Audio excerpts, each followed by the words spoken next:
If you look at the family, like we have been having a so-called traditional concept of family.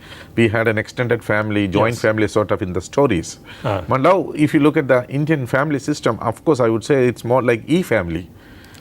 We are also probably in the same way, like we have got fragmented e-families, like people may get connected in the evenings through WhatsApps or Facebooks, that's all, but people are scattered at different parts of the globe, in fact, of the same family.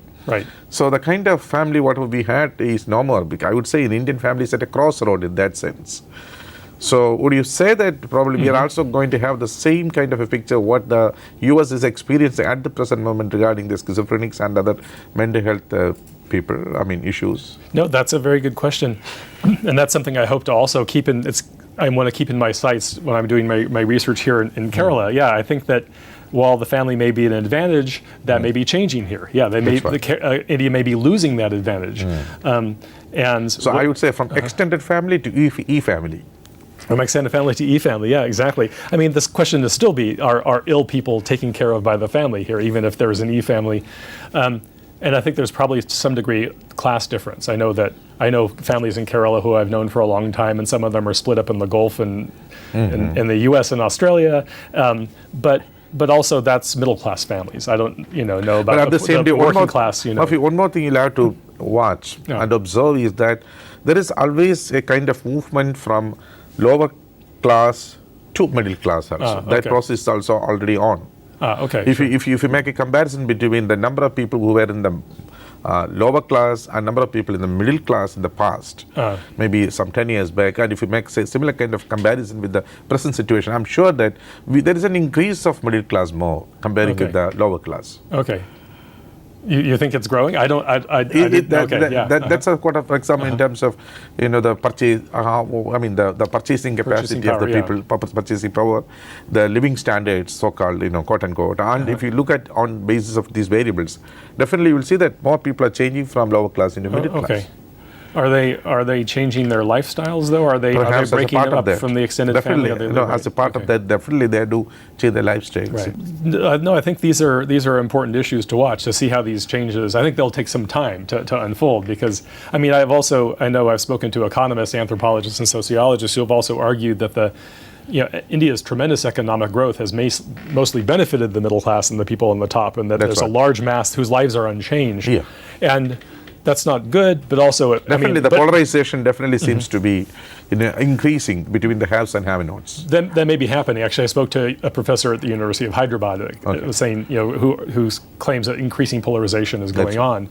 I myself don't know the picture. Yeah, I haven't studied that issue specifically, but I imagine that as time goes on, we'll see what economic changes might. And what economic changes lead to what changes in the family. That's right. And so, at the same time, there's these institutions that are very interesting in Chennai, Banyan and SCARF. Banyan and SCARF, of course. Banyan actually it is a community-based rehabilitation program by an NGO. Exactly. Where you get lots of schizophrenics, and being community-based rehabilitation program is given to them. Exactly, right. And SCARF also, their support for schizophrenics to help them recover. Recently, in fact, Banyan volunteers were very, very, very much strongly revolting against the current mental health care bill, which is to be made into an act very soon, and which is present in the Rajya Sabha.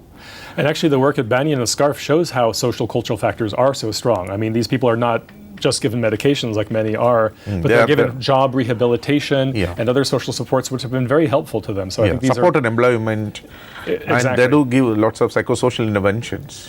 And at the same time, some of the research that I've read by the people working at these institutions do claim that groups like them have to do more work supporting these people because the family is not there as much as it was in the past to do some of the support. So that they may also have evidence of the changes of family and leading to the problems of mental health falling into the hands of the public or NGOs or things like this.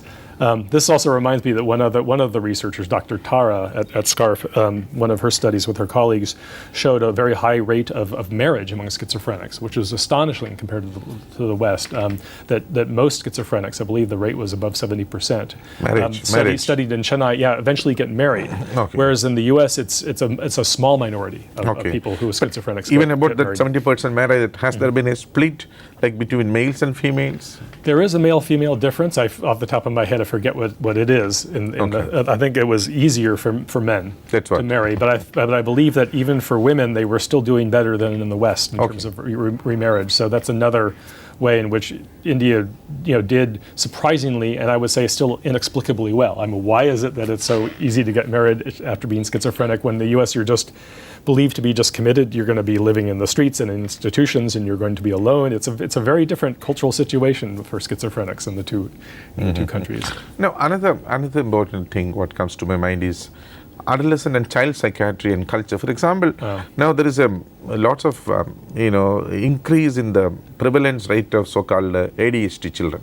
Oh yeah, attention deficit hyperactivity children, and mostly it has been attributed due to certain biochemical factors in the brain, etc.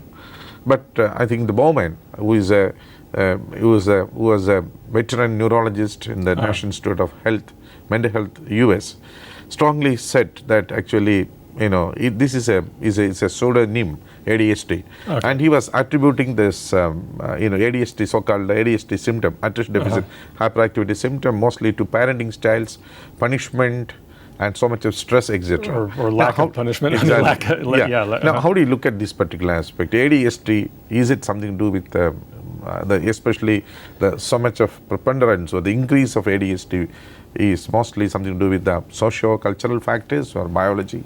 How do you look at it? Yeah, I think I believe that ADHD is being overdiagnosed. And there may be some validity to the diagnosis as a biological basis or some other or through some other form, but I think it's being overused, and I'm not alone. Many people are critical that believe that what we're doing is, in my field, we say it medicalizing. We're medicalizing behavior. That's right. We're taking behaviors and putting them into medical categories and treating them as, and in that way they actually do become real illnesses because we've designated them categories for treatment, and we're intervening in this way. And there are many critics in the U.S. that believe this is problematic. At the same time, there are parents of ADHD children who are very much offended by the suggestion that it is somehow due to their parenting styles, and they claim that that it's not related to that. And so. So all said, I think that probably are legitimate cases. I've worked with people who's worked on this. I worked with a PhD student in psychology at my university. I was the anthropologist working with her, who was studying culture in ADHD. Students from different backgrounds. New York City is very diverse, people from all over the world, and she had students from different parts of the world, whose parents had settled in the U.S., and she did an ADHD study and found a lot of cultural variation. On that. So you don't think that it's something to do with parenting style? I would imagine parenting style is a factor. Okay. At the same time, the parents themselves with problematic children claim that it's not that. So I shouldn't speak because I don't have that problem in our family, and I can't claim to really know. But I think it's also definitely in the environment. Certainly the stimulation in the U.S. Probably here to some degree among some children. There's constant stimulation through electronic games and events, birthday parties. There's like a sense that a child should never have any downtime, any slow time. Your attention is constantly being called to attend to TV monitors, at restaurants. A typical American pub restaurant that has hamburgers and pizza that your family will go to will have 8 TV screens around the room showing different sports matches at the same time. And your cell phone is ringing. I think these are factors that actually increase the incidence of ADHD, but I haven't done a study on this. I can't show that this is so.